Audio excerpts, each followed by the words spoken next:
I love my coffee, and I'm not alone. 64% of Americans admit to drinking coffee every day, with the average American consuming 3.1 cups per day.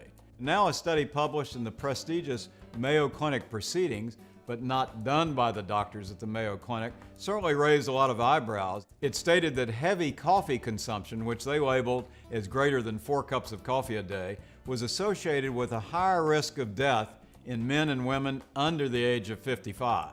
Now, critics of this recent study in the Mayo Clinic Proceeding state that the authors did not take into account some very important facts. For instance, many of the subjects in the under 55 group who drank a lot of coffee, they were more likely to be current smokers, have a history of heart disease, have elevated blood cholesterol and higher blood sugars, and most importantly, were less fit.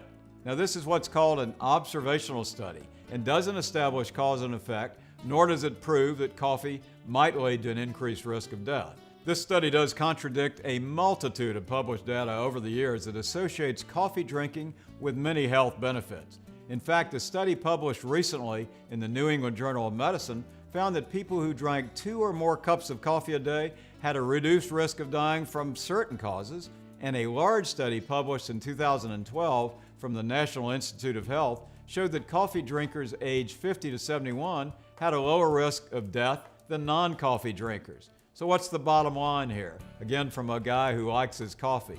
The vast majority of data does suggest that drinking coffee in moderation has a lot of health benefits due to the strong antioxidants that are in coffee. So if you like your coffee, enjoy it, and enjoy it in moderation. For Sharewick Media, I'm Dr. Randy Martin.